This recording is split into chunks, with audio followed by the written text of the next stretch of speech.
la victime criera jusqu'à ce qu'il soit connu, trouvé et jugé coupable. Et coup de pire sur la décision de la justice. La justice est mise en place pour exercer l'épée de Dieu. Est-ce que vous le savez? La justice est là pour exercer le pouvoir de Dieu, l'épée de Dieu. Alors pourquoi? Il ne faut jamais chercher à avoir des points avec la justice. C'est parce qu'on est enfant de Dieu qu'on est exempt de la justice.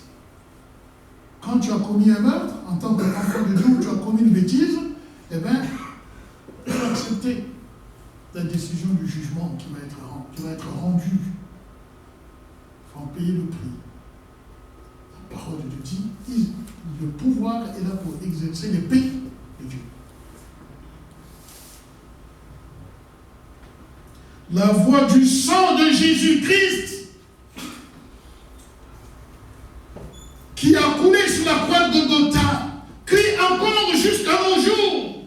Et tu entends le cri de la voix du sang de Jésus-Christ. Tu le sais. Et ce matin, le Seigneur te dit aussi quoi? Qu'as-tu fait? Qu'as-tu fait? C'est vrai, certainement que tu as déjà demandé pardon, peut-être aux avortements volontaires. C'est aussi pour les hommes, pas seulement pour les femmes. Les hommes qui combinent avec leur petite copine pour aller avorter. Si vous n'êtes pas encore arrivé à ce niveau, ne le faites pas. Parce que la voix du sang de ce fœtus criera. Nous allons comprendre, nous allons connaître pourquoi la voix du sang crie. Si tu l'as fait dans le passé et que tu as demandé pardon, ne te culpabilise pas. Voici donc cette question, encore que je me suis posée. Qu'as-tu fait? La voix du sang de ton frère Abel crie.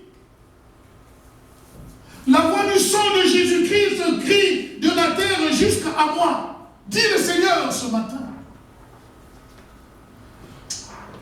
C'est là où je suis allé à chercher à comprendre un peu dans la profondeur, peut-être il a déjà compris, une révision certes, cette notion, je voulais bien comprendre la définition donc, du sang. Puisque la voix du sang. Mais c'est quoi le sang?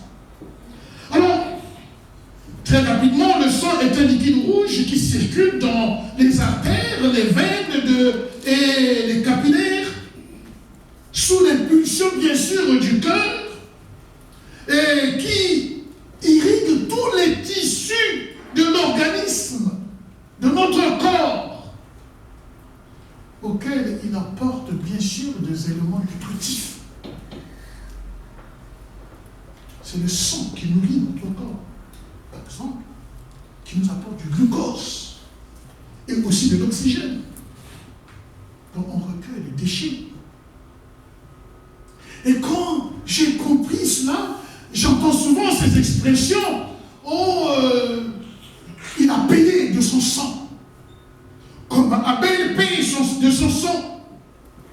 On entend aussi cette expression que mon sang coule dans ses veines, dans les veines de son enfant. Mon sang coule dans les veines de mon enfant. Que l'on ne veuille pas, mais le sang de tel ou de tel coule bien dans le sang de son enfant. Je ne veux pas en faire un détail. Lorsqu'on rencontre pour la première fois, par exemple, un demi-frère ou une demi-sœur qu'on a perdue, on se dit, mais il ou elle est de mon sang. On a le même sang. Nous avons les mêmes origines. Nous entendons souvent ce genre d'expression. Mais pour bien comprendre, j'étais obligé d'aller dans le livre de Lévitique. Alors là, on le comprend, l'éclairage qui est le sang. Lévitique chapitre 17.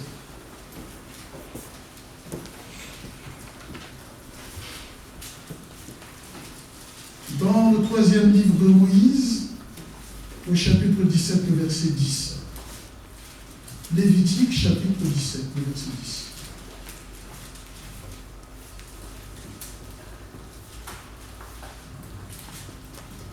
Là aussi, je ne veux pas rentrer un peu en détail, je vais rentrer juste ce qui est essentiel, parce que c'est un verset qui dit beaucoup de choses. Si un homme de la maison d'Israël ou des gens qui séjournent au milieu d'eux mangent du sang d'une espèce quelconque, je tournerai ma face contre celui qui mange le sang et je le retrancherai du milieu de son peuple. Verset 11. Car la vie de la chair est dans le sang. Alors, excusez, je viens un peu sur une version, la version où je trouve mieux ce texte, pour moi, hein, là où je trouve mieux pour que nous puissions comprendre, parce que c'est pas facile.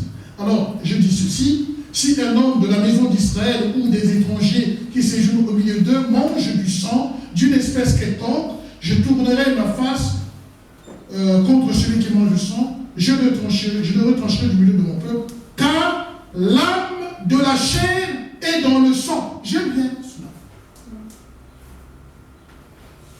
Pas la vie dans l'âme de la chair est dans le sang. Nous allons comprendre. Si j'avais la possibilité de vous l'expliquer sur un tableau, je peux le faire. Comprenez que dans un premier temps, il est question de quoi? Il est question de la chair. L'âme de la chair est dans le sang. Donc nous avons trois mots. L'âme, chair et sang. L'âme de la chair est dans le sang. C'est-à-dire, pour moi, je prends le mot qui est au milieu, donc la chair, si je lis bien, c'est que la chair a une âme. Est-ce que c'est clair? Est-ce que vous êtes d'accord avec moi? Mais la chair a une âme. Puisque c'est dit, au verset 11, car l'âme de la chair est dans le sang. L'âme de la chair. L'âme de qui? De la chair. Donc la chair a. Tu es une chair, tu es corps, tu es physique, tu as une âme. Voilà pourquoi la Bible dit l'âme qui pêche, c'est celle qui mourra. Dans notre corps, parce que l'homme est tripartite, corps, âme et esprit. Donc nous avons bien l'âme. Ta chair a une âme. Et cette âme se trouve à quel niveau? Puisque l'âme est immatérielle. L'âme est immatérielle, mais il est où? Dans le sang. L'âme est dans le sang. Mais lorsque donc nous entendons que le cri de la voix du sang est monté de la terre jusqu'à moi, le cri de la voix du sang. Ça veut dire que le sang a une voix. Et la voix du sang qui crie,